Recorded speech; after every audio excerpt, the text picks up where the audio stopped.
Good morning guys!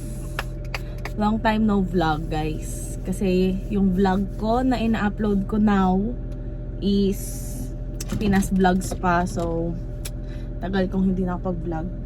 Daming nangyari and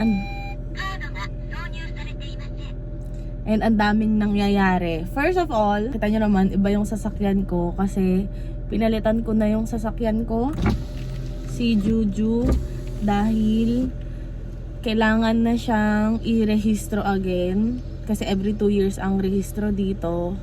Tapos medyo mahal yon, 6 na lapad to 10 lapad siya, depende pa kung saan ka magpaparehistro and kung merong pang mga gagawin dun sa sasakyan mo. Tapos may road tax yearly dito sa Japan, and dati kasi si Juju yung Juke ko, yung Nissan Juke, ano siya, white plate. So pag white plate dito sa Japan, ang akin kasi is 1.5cc kung di ako nagkakamali. So, samanggoseng siya, 35,000 yen. Yearly guys, kapag white plate na 1.5cc dito sa Japan. Kasi depende sa laki ng sasakyan mo, yung road tax. Masyadong mabigat, lalo ngayon. Kaya, nag-decide na lang akong magpalit ng sasakyan. And, ayun. Ito guys, Honda Life K na lang siya, yung compact car na lang, maliit na lang to. So iniswap ko lang si Juju. Wala akong binayaran dito guys na anything kasi sobrang ganda pa naman talaga ni Juju. So kinuha siya nung sa FB Marketplace ko lang nakita kasi si Mars siya ang send siya sa akin ng mga sasakyan. So thank you Mars. Nakita ni Mars sa FB Marketplace, tapos ayun, nakita ko may mga sasakyan na magaganda. Hindi pa nga ito yung gusto ko talaga. Yung gusto ko is yung Nissan Daze na pink. Kaso lang nung pumunta kami, hindi na siya available kasi nakuha na. So medyo na late tayo ng ilang araw. Isang araw lang yata ako na late. Pero siguro hindi siya para sa akin. So ito yung nakuha ko, Honda Life. So swap lang siya. Kasi pag ganitong compact car, ang alam ko ang road tax is kung hindi 7,000 yen, 10,000 yen guys. O diba, sobrang laki ng difference. Tapos pati yung pagpaparehistro nito every 2 years din. Pero mas mura siya talaga compared sa mga tagwa 1.5cc na sasakyan. So ayun, ano ba ngayon guys? Friday ngayon and 10:03 AM. And yeah, supposed to be guys, may pasok talaga ako. Panggabi talaga yung work ko now. Pero dahil nagkakasakit kasi ako guys, may check up ako sa June 2 sa malaking ospital kasi hindi ma-find out ng ENT and ng dentist kung anong nangyayari sa akin. So ni-refer na ako sa malaking ospital. Kailangan dun guys kasi by schedule. So nagpa-schedule pa lang ako. So waiting pa lang ako sa araw na yon. Nagre-resign na sana ako dun sa work. Kung tutusin guys, gusto ko talaga yung work ko now sa Koga, kahit medyo malayo siya, okay naman sa akin, okay yung work, okay yung mga tao and all, okay din naman yung sweldo. Ang problema kasi night shift na naman siya. 5 to 2 yung shift ko, kaso pero pag nag-OT, 2 hours ang OT. So usually nung pumasok ako sa'yo, naka 1 month straight akong pumasok guys, na halos everyday nag-OT ako ng 2 hours, tapos 3 o 4 na Sabado pa yata yung pinasok ko last March yata yun, or April yata yun guys. So okay naman talaga siya all in all, kaya lang guys, nagkakasakit talaga ako, laging masakit yung ulo ko, tapos nisikmura ako, and bukod sa mga nararamdaman kong sakit ng ulo and ganyan, meron pa akong iniinda. So ayun, nagtatry na nga ako mag-resign. Well, nagsabi na ako doon sa broker namin na magre-resign muna ako kasi talagang ko guys, ang tagal ko ng absent and nahihiya naman ako na everyday tatawag na lang ako para sabihin kung hindi pa ako makapasok, ganyan. And hindi ko alam kung kailan ako magiging fully okay, lalo na iniintay ko pa yung schedule ko doon sa malaking ospital sa June 2. So sabi ko re-resign muna ako, pero ayaw akong payagan. Kasi daw una sa lahat, walang daw tao sa work. So lalo na yung oras na yung shift ko, bihira talaga yata yung napasok ng ganong shift. Ewan ko, siguro din kasi marami ring may ayaw ng ganon. So, sabi, pinayagan ako mag-leave ng 2 weeks. So, balik daw ako sa June 3. Pero hindi ko pa talaga alam guys kasi ito, 'di ba, hindi ako pumapasok. Pinapakiramdaman ko yung sarili ko and may something wrong talaga sa akin na ko. Pinipili basta may parang hindi ako okay. May feeling ako talaga na hindi ako okay. Tas ngayon, katulad ngayon, pinipilit kong itama yung body clock ko, guys. Kaya yan, ganyan, si Papa kasi pumapasok na. So, gumigising na rin ako pag paalis na si Papa. Para mabago nga yung body clock ko. So, yeah. Tapos sabi nung pimple ko, na super red sa camera. Pero sa personal, hindi. Hindi nakatulong yung shirt ko, no? So, yeah. Hindi na nga ako nag-makeup, guys. Kasi, magbabayad lang naman tayo ng bills sa mga bangko. And then, kailangan natin pumunta ng sana hindi kayo malaglag. Ang layo nyo. Feeling ko malalaglag kayo dyan pag umandara. Feeling ko lang naman. So, ayun. Yun lang naman yung agenda natin. Pagbabayad tayo sa shock show kasi meron tayong insurance and tax. So, yeah. Pala guys, ang itsura ng sasakyan ko, may Navi na siya, may Navi, may back camera, and ito, meron pa, 'di ba? Bongga 'yan. Meron pa siyang kasamang drive recorder. Kailangan ko na lang 'to lagyan ng SD card para gumana siya. Tapos ayan guys, typical na ayan. Tapos ito, ang tagal ko nang hindi nakakagamit ng sasakyan na disusi pa talaga. Kasi old model na to guys. Pero kahit old model naman okay eh. Kasi as long as na tumatakbo ng maayos, may aircon, may heater, 'di ba? Bonus pa tong mga Navi back camera and this one.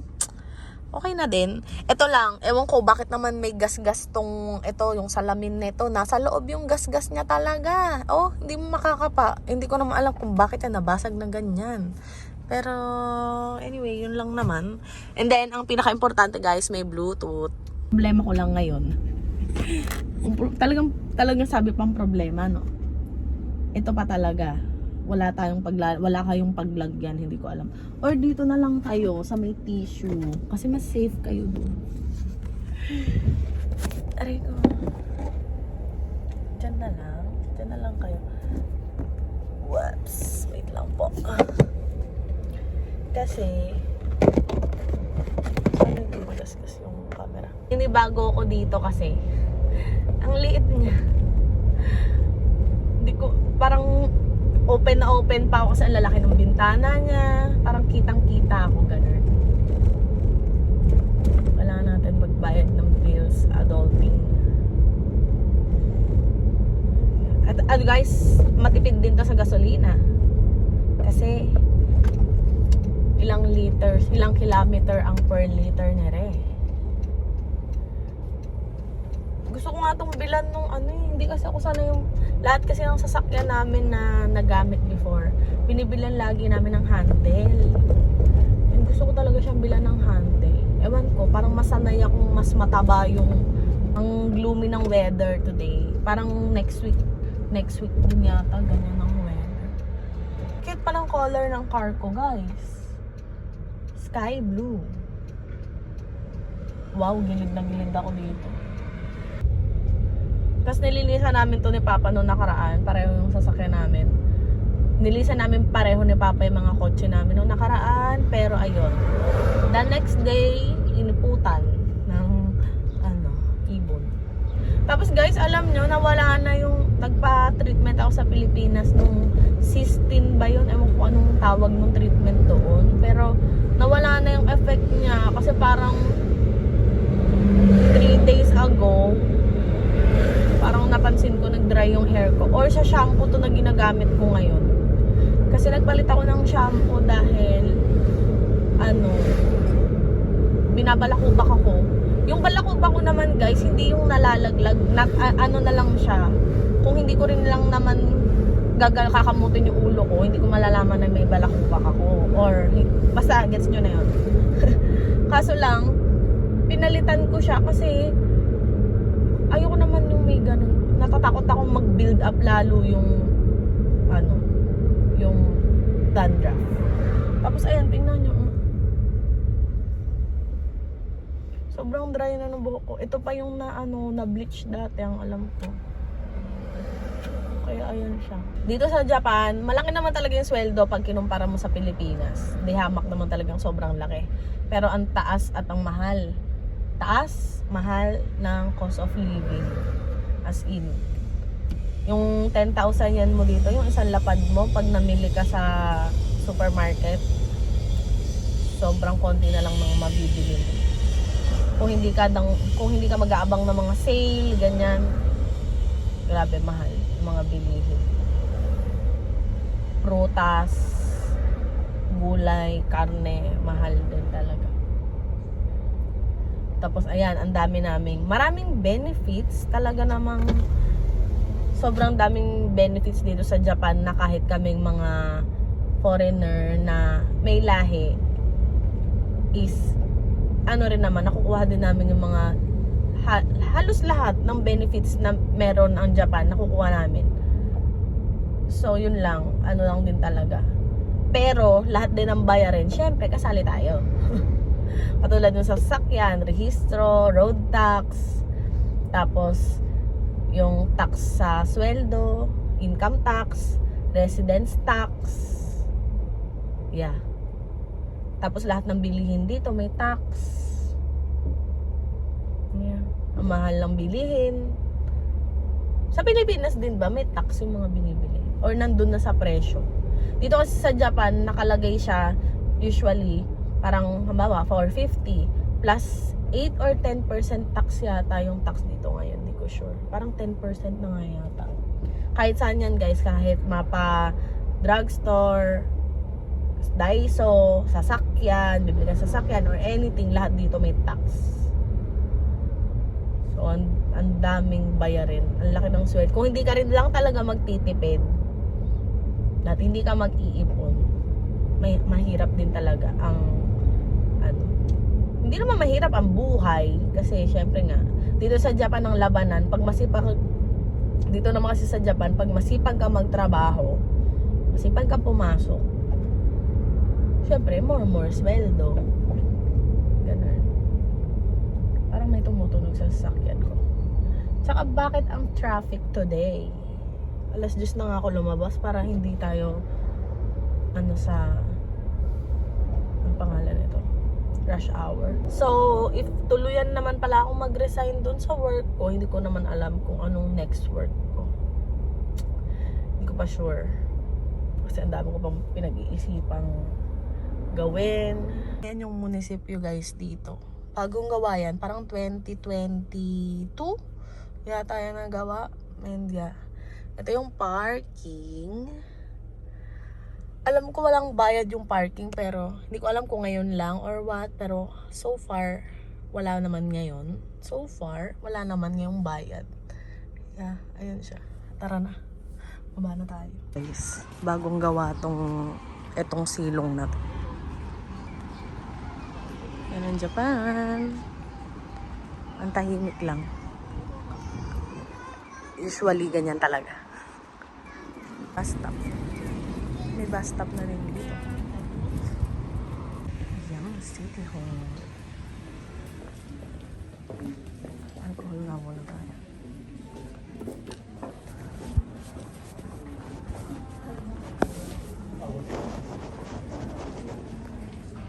May convenience store dito sa loob. Aba, may tindahan pa palang dito. Dito tayo magbabayad guys. Oh, ayan guys, kumuha tayo ng number. Ito ang view dito sa munisipyo. Dati guys kasi nandito banda yung munisipyo, tapos nilipat nila dyan. So ngayon nandyan na. So ATM lang kasi.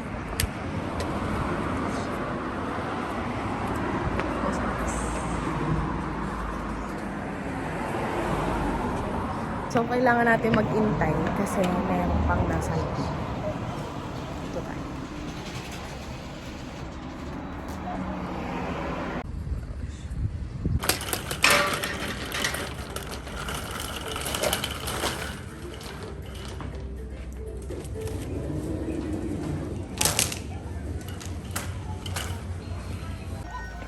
So guys, ang pula kong init kasi kailangan ko ng mascara remover. Kasi yung heroin make, grabe talaga yung ano niya. Yung ayaw niya talaga matanggal, girl. Ito na ba yun? Ay, wala. Ay, ito. Wala. This one. Tapos, wala naman yun. Sabi ko, itatayo ko kayo dito. So, wala kayong makikita. Kasi wala tayong tripod.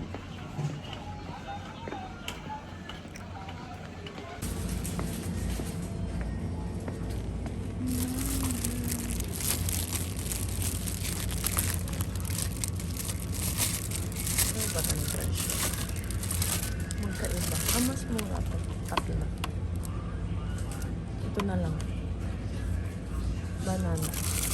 Alam ko, Philippine na banana to. Ayun. Philippine. Dito tayo. Si Papa kasi, ito lang inaalmusal nila. So, liliit naman ito.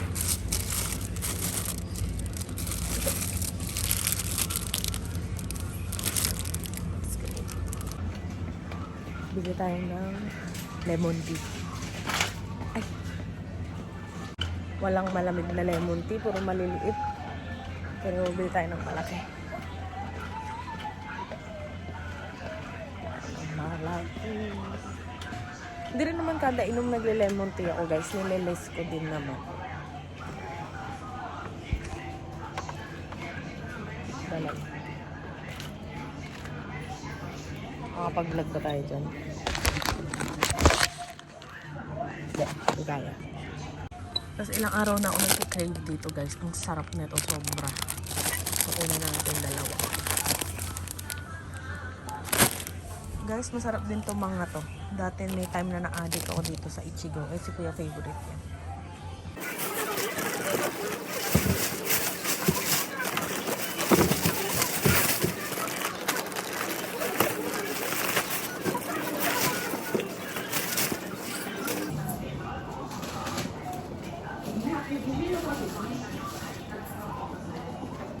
Maglalakad na lang tayo. Well, ako. Maglalakad na lang ako papuntang 7-Eleven. Kasi katabi lang. Tinatamad na ako mag-drive tapos magpa-park.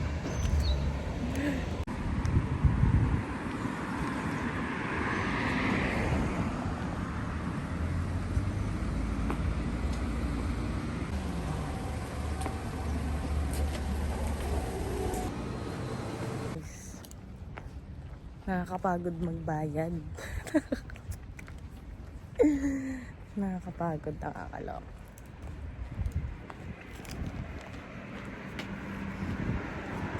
Nakakapagod kasi nauubos yung pera.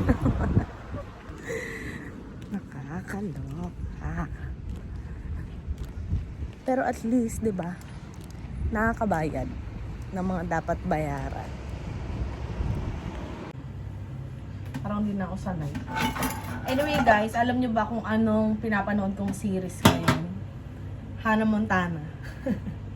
Nasa season 3 na yata ako. Ito guys, Kani Cream Korokke. Kani Cream Korokke siya. Almost 300 yen. 8 yung laman niya guys, 8. Ganito siya.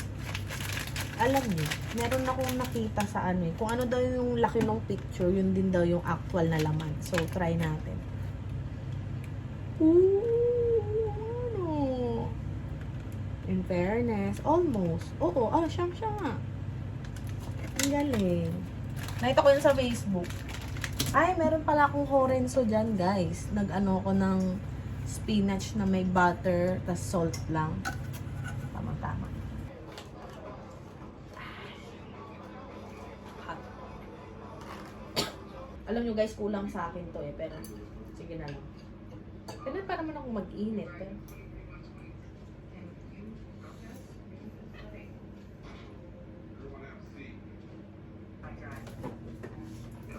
Di pa malamig.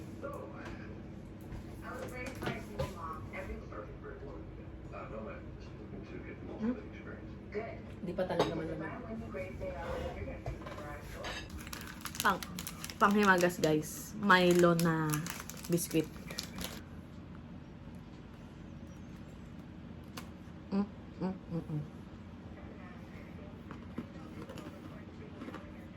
Ayan guys, tapos na ako magpa-derma guys. Nakauwi na ako sa bahay. Hindi na ako nakapag-vlog dun kasi daming tao. Tapos, babalik ako ngayon. Pupunta ako sa 7-Eleven kasi yung bangko ni Papa kanina ayaw gumana ng ATM. So, tinawagan niya lang. Okay na. Pagtawag niya, sabi ni Papa, okay na ate, try mo na ulit. Ayaw kasi gumana kanina. Ganun lang kabilis dito sa Japan. Madaling tumawag at mag-ayos ng kung ano-ano usually. Kaya babalik ako. Lakad na lang ako kasi nakalimutan ko rin yung di ko rin dala yung ATM ni Papa nung nagpunta akong derma, pero tinatamad din talaga ako mag-drive. Lakad na lang. Maiba naman laging ano. Tapos binigyan pala ako ng derma ko ng para daw sa redness ng mukha ko kasi napapansin niya lagi daw mapula yung mukha ko. Eh kasi ako pag naiinitan guys, namumula yung mga acne scars ko. Kaya sabi niya, bibigyan niya daw ako para daw hindi namumula. Sabi ko kasi kanina, mainit siguro sa labas.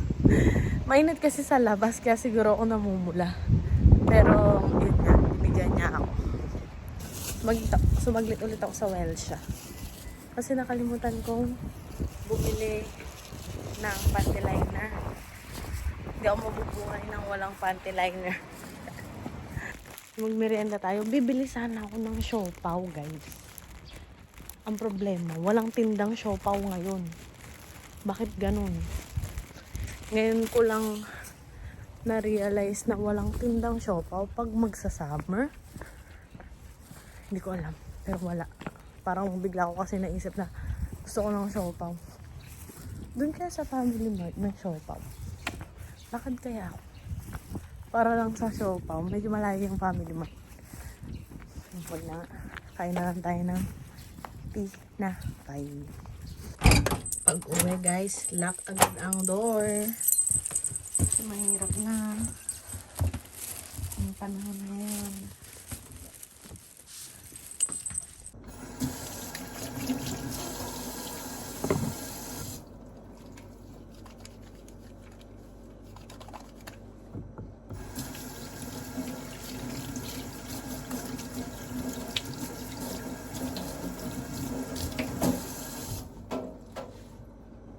Punasan ko muna kayo kasi galing kayo sa labas. Wait. Alam nyo guys, wala kaming, tinanggal ko yung subscription ko sa Netflix kasi, hindi naman napapanooran. Ilang mahal lang Netflix sa 1,540 yata, 2 screens lang yun na sabay ang pwedeng manood. Pero 1,540, dati ang alam ko 1,990 lang yun nung unang subscribe ko. Pero syempre, mamahal talaga lahat ngayon.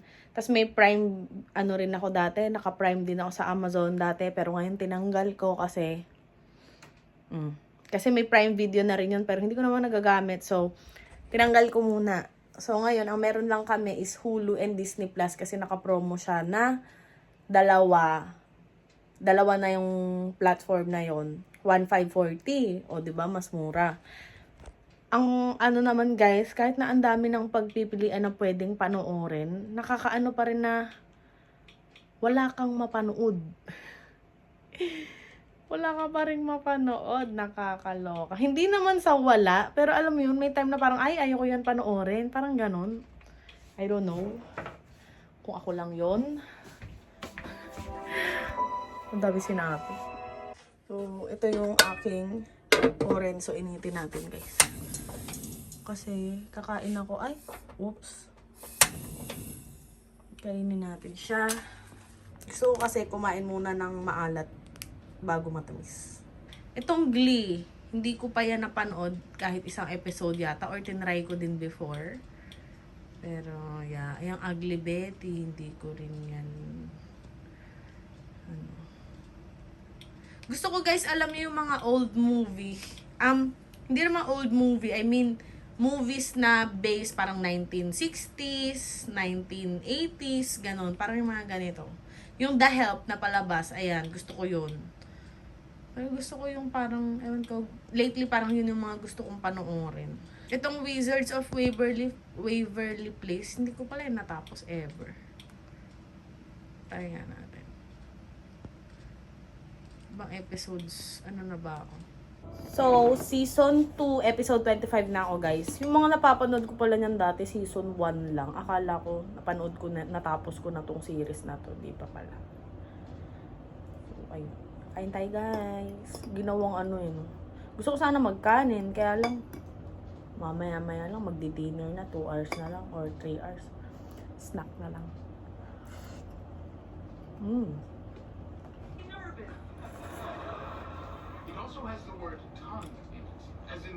Bus na, guys. So, ito naman ang kainin natin. Yawarakay. Malambot daw. Soft. Chiffon cake. Pero ano siya, guys? Anong pangalan to? Egg base. Egg base. Basta ganyan siya, guys. Ang sarap niya. Pwede nga siyang gawing cake eh. Ayan. Ang sarap nito, guys. Nung bago ako dito sa Japan, ito yung lagi kong kinakain. Super fluffy niya talaga. As in, ang sarap-sarap niya.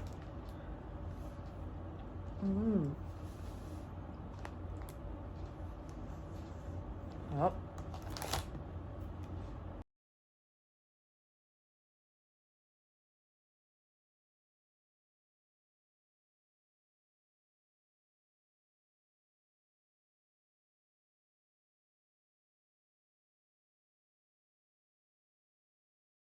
Hindi pa ako busog.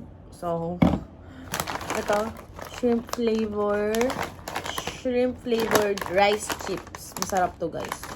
7-Eleven na brand ito. Pero sa mga ibang supermarket may mga ganito, mga shrimp flavored. Masarap to. Tapos ito, nabili ko kahapon. Tubig na merong jelly, muscat flavor. Masarap siya, in fairness. Konti lang din yung laman niya. Ito lang. Pero pwede. Sila mama, papa, favorite din.